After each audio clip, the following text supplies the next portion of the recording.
militaire au Kosovo, base militaire en Roumanie, base militaire en Hongrie, base militaire en Slovaquie, base militaire en Lituanie, en Estonie.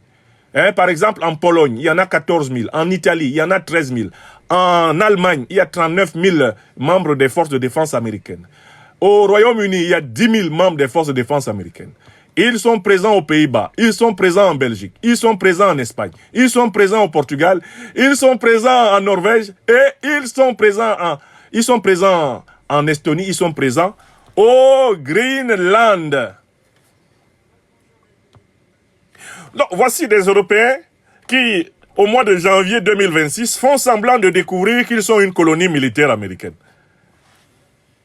More than 40 US military bases span the continent, from the northwestern Greenland to Turkey's border with Russia.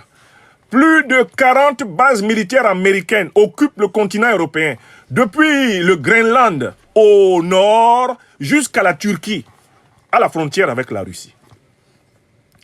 C'est très marrant. Je me demande qu'est-ce qu'on enseigne à ces dirigeants occidentaux. Est-ce qu'ils ne suivent pas bien leurs cours?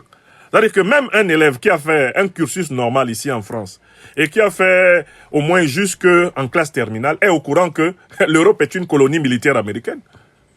Il y a 40 bases militaires américaines en Europe. Ce sont les États-Unis qui sont le grand protecteur militaire de l'Europe depuis la fin de la Deuxième Guerre mondiale.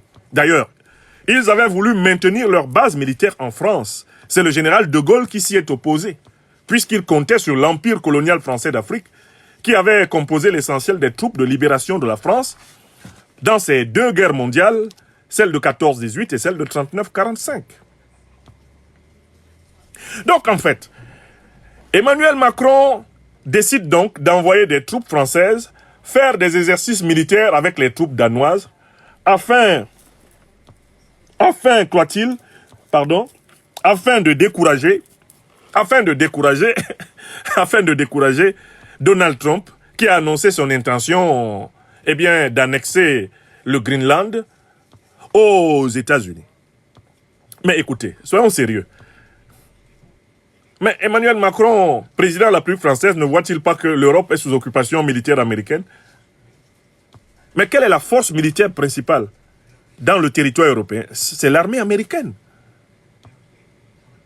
Et cette présence militaire américaine, elle est placée sous le chapeautage de l'organisation militaro-politique principale de l'Occident, l'OTAN. Et on sait très bien que les Américains sont les patrons de l'OTAN. Et que toutes les autres puissances européennes, occidentales, sont soumises au commandement américain.